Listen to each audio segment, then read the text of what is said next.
dalam teori sih ya, pemimpin yang ideal itu ya pemimpin yang tangguh begitu ya, pemimpin yang benar-benar bisa memberikan apa yang dikehendaki oleh yang dipimpinnya. Nah, dalam kapasitas untuk menjadi pemimpin di Kabupaten Nias dan menjadi bupati dan wakil bupati, pemimpin yang ideal itu adalah pemimpin yang benar-benar mampu membangun masyarakatnya, membangun manusianya, membangun ekonominya. Tidak hanya membangun karena ada uang pemerintah yang sudah ditentukan arahnya, membangun jalan, hanya sekedar membangun fasilitas puskesmas, fasilitas gedung-gedung pemerintahan, fasilitas gedung pendidikan. Tidak hanya seperti itu. Tapi bagaimana seorang pemimpin menjadikan yang dipimpinnya menjadi lebih baik dan mampu mandiri. Saya kira itu yang pemimpin yang ideal menurut saya. Apalagi kalau menjadi bupati, tidak cukup hanya menjadi bupati. Ya, saya sering katakan begini. Kalau hanya bergantung kepada anggaran pemerintah pusat, hanya bergantung kepada APBD, berarti itu menjadi bupati dan wakil bupati APBD saja. Bukan menjadi pemimpin bagi rakyatnya. Itu jadi persoalan. Yang kita alami sekarang itu, yang terjadi ya sekarang itu adalah itu. Sehingga dalam berbagai perspektif pemasyarakat ada yang mengatakan, waduh, bupatinya nggak bisa membangun, bupatinya tidur terus, bupatinya tidak bisa apa-apa. Bahkan sering mereka katakan, bupatinya itu nggak tahu apa-apa untuk menjadi seorang pemimpin. Kenapa? Karena tidak ada sesuatu yang berkembang yang bisa dirasakan oleh masyarakat itu sendiri. Selain hanya dijanjikan, saya sudah bangun loh, jalan lewat depan rumahmu, lewat kebunmu, lewat itu. Emang kalau dia sudah ada jalan, dia bisa menghasilkan sesuatu kan? Kan itu jadi persoalan. Tapi berbeda misalnya kalau dia menggerakkan roda perekonomian itu. Apa? Menggerakkan roda perekonomian, menghasilkan pertanian yang produktif. Jalan akan berguna bagi dia. Untuk apa? Bagi masyarakat. Untuk apa? Untuk lebih memudahkan menjual barangnya. Tapi kalau dia hanya katakanlah beternak misalnya, ya baru-baru ini kita melihat di Kabupaten Nias, ya hampir seluruh kepulauan Nias sekarang ini hampir punah, babi punah. Babi itu ternak masyarakat, bank masyarakat. Bank masyarakat kita yang di kampung-kampung. Kenapa saya katakan bank masyarakat? Ya, karena anggapan masyarakat kita kalau dia menyimpan uangnya di bank itu tidak produktif. Akhirnya sisa penghasilannya setelah dia menggunakan untuk kehidupan sehari-hari, dia tabung lewat ternak babi. Pemerintah ketika terjadi kemarin kebangkrutan terhadap bank masyarakat itu, pemerintah tidak mengambil mengintervensi, tidak mengambil posisi untuk mengintervensi bagaimana rakyat yang sudah rugi melalui banknya ini dikembalikan atau dipulihkan atau disupport. Kalau bank pusat aja sampai bank bankrupt itu selalu ada bailout gitu ya. Kan itu sebenarnya sederhana untuk membangun ekonomi masyarakat, tapi itu yang tidak terjadi. Kalau demikian, buat saya dia tidak menjadi pemimpin yang ideal untuk masyarakat.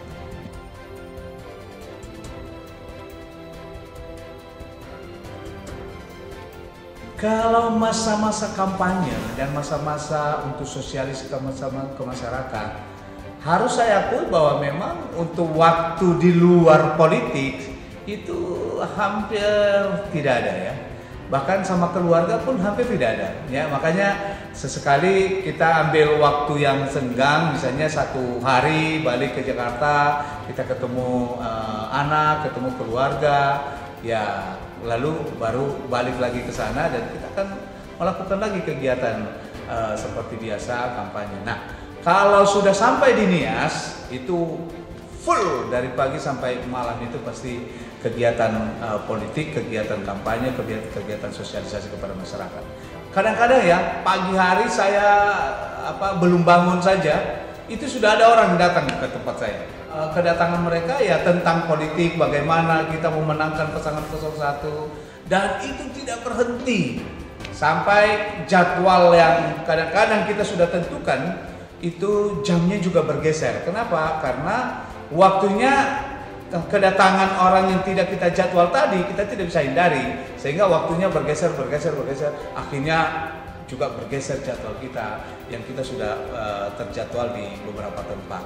Nah, karena pergeseran itu yang awalnya hanya jadwalnya sampai jam 9 malam kurang lebih itu bisa sampai jam 1 pagi, jam 2 kita baru balik ke rumah. Nah, tidak bisa langsung tidur, rata-rata jam 3 baru bisa tidur. Sudah begitu jam 6 itu sudah diketok rumah. Kenapa? Karena mereka biasanya khawatir jam 7 saya sudah berangkat. Nah, sebelum saya berangkat sudah dijagain dulu gitu ya. Itu yang saya alami sekarang ini. Dan memang di masa-masa seperti ini setiap kali ada kegiatan pesta demokrasi itu saya selalu alami. Dalam pencalonan saya di Banten juga ya, ketika 2014-2019 saya mengalami itu juga. Ya rata-rata paling banyak itu 4 jam. Ya paling banyak itu 4 jam. Ya antara 2 sampai 4 jam. Gitu.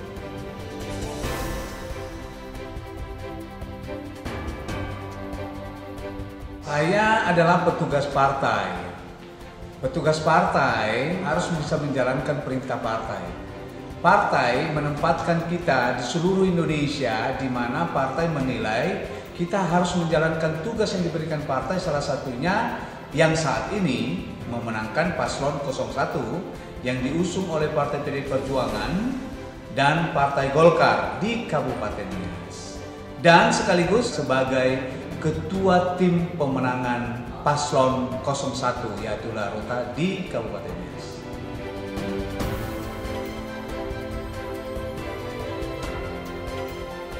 Menjadi kader partai, menjalankan tugas partai, dan melaksanakan tugas yang diberikan oleh partai, itulah yang kita lakukan di bidang politik. Persoalan saya sebagai ketua umum HIMNI, itu adalah persoalan sebagai ketua organisasi masyarakat Nias. Yang saat ini saya hadir di Kepulauan Nias, di Kabupaten Nias, bukan sebagai ketua umum HIMNI. Nanti kalau ada program-program HIMNI yang memang harus dibawa ke Kepulauan Nias, harus disosialisasikan, harus disampaikan kepada masyarakat Nias, maka posisi saya menjalankan program-program HIMNI sebagaimana diatur oleh organisasi. Nah, hari ini kalau dalam politik ini adalah gengsinya partai, ini perjuangannya partai. Nah, dalam politik tidak ada kawan dan lawan yang abadi. Yang ada adalah kepentingan. Kepentingan saya hari ini ke Kabupaten Nias adalah kepentingan partai yang diberikan tugas kepada saya untuk memenangkan pasangan 01 menjadi bupati dan wakil bupati.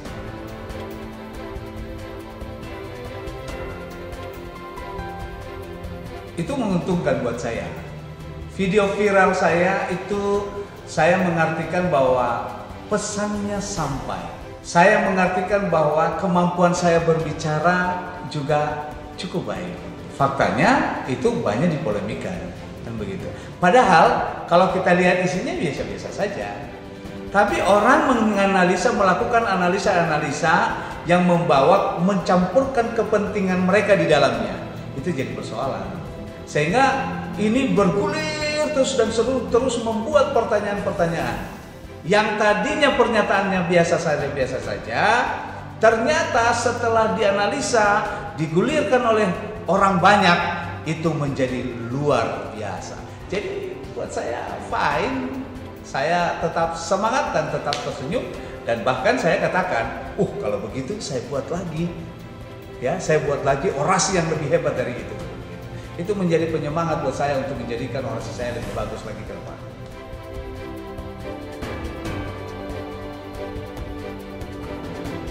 Semakin dekat hari hanya, itu akan semakin naik frekuensi ya dari para tim, kemudian para paslon untuk berusaha semaksimal mungkin meyakinkan para pemilih, yaitu masyarakat, agar memilih pasangannya ya. 01 pasti akan berjuang mati-matian dengan berbagai cara, lalu sambil mengintip apa yang menjadi kelemahan dari paslon lain. Nah, saya katakan, saya mengajak ya kepada seluruh paslon, dalam situasi ini pasti banyak juga oknum-oknum yang suka mengadu domba, ya kan begitu. Kadang-kadang yang kita sayangkan itu ya, ada juga tim yang memang sengaja menciptakan sesuatu yang mungkin dia tidak mengerti bahwa nanti kalau dia mengatakan sesuatu, melakukan analisa terhadap paslon lain, katakan begitu, akan berakibat buruk kepada pasangan yang didukungnya. Itu juga jadi persoalan. Lalu muncul, kita lihat orang-orang yang tidak punya kepentingan, bahkan tidak terkait dengan pemilihan itu, melakukan pengamatan. Jadi ada pengamat dadakan sekarang ya, dan hampir seluruh yang tergabung dalam media sosial, grup-grup Facebook, grup-grup WA gitu ya. Lalu yang belum pernah menulis itu jadi belajar menulis begitu. Jadi saya kadang-kadang kalau tulisannya pun tidak sesuai dengan norma penulisan ya, tapi karena baru belajar, ini jadi penulis dadakan. Kenapa? Karena berusaha untuk meyakinkan bahwa ini paslon saya hebat, paslon saya mampu, paslon saya berjanji yang benar. Itu sah-sah saja. Tapi buat para paslon, ya jangan terpancing. Jangan juga akan hanya dengan pernyataan-pernyataan yang sepele, hanya pernyataan-pernyataan yang seharusnya ketika diam saja itu akan menguntungkanmu. Ya sudahlah, harus dengan hati yang tenang. Dan harus memahami betul bahwa kita sedang bertanding hari ini. Bertanding politik, bukan bertanding untuk siapa yang lebih hebat di antara kita. Tapi memang pertandingan politik ini kita tetap menyatakan siapa yang lebih hebat di antara kita yang dipilih oleh masyarakat pada tanggal 9. Jadi stay cool.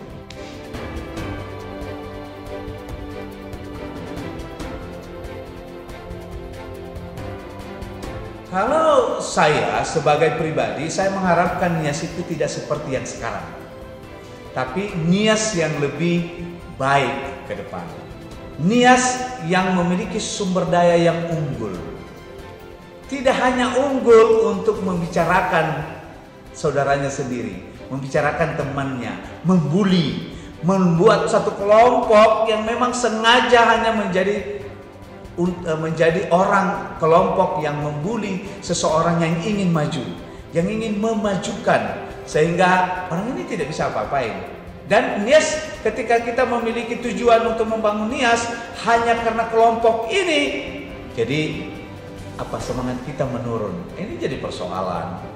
Bagi tokoh-tokoh yang sudah sangat semangat untuk membangun Nias, walaupun berbeda jalan, mari kita dukung. Harapan saya muncul sumber daya yang unggul di bidang pendidikan. Tidak hanya sekedar memiliki ilmu pengetahuan, memiliki gelar karena selembar ijazah saja. Tapi tidak kurang dalam pengetahuannya. Banyak nggak itu? Banyak. Di antara para paslon, di antara para tim, di antara ini kita bisa melihat secara kasat mata, kita bisa membedakan mana yang sumber daya yang unggul dari bahasa, dari cara menampilkan diri gitu ya. Nah, sehingga kadang-kadang saya berpikir apakah memang masyarakat perlu diedukasi lebih dalam, dan saya kira perlu. Kenapa? Karena kalau salah memilih pemimpin, maka Nias tidak akan maju. Kenapa? Karena semua proses pembangunan itu juga dikendalikan oleh pemimpin. Kita butuh Nias dibangun. Kita butuh Nias semua terkoneksi antara kabupaten kota yang ada. Jangan ada yang putus. Kenapa? Karena kalau ini tidak terjadi, maka roda perekonomian pun tidak akan sesuai dengan harapan kita. Karena kuncinya majunya Kepulauan Nias itu, kalau ekonomi masyarakatnya baik, Tidak ada lagi janji-janji yang gratis, tapi mereka bisa mandiri. Antara lain, kalau ekonominya bagus, pendidikannya pasti dia bisa kejar. Ya, kesehatannya pasti terjamin karena dia makan makanan yang sehat dan memiliki pengetahuan untuk memakan makanan yang sehat. Kalau sumber daya manusianya sehat, maka seluruh aspek yang kita butuhkan di Nias akan menjadi lebih baik.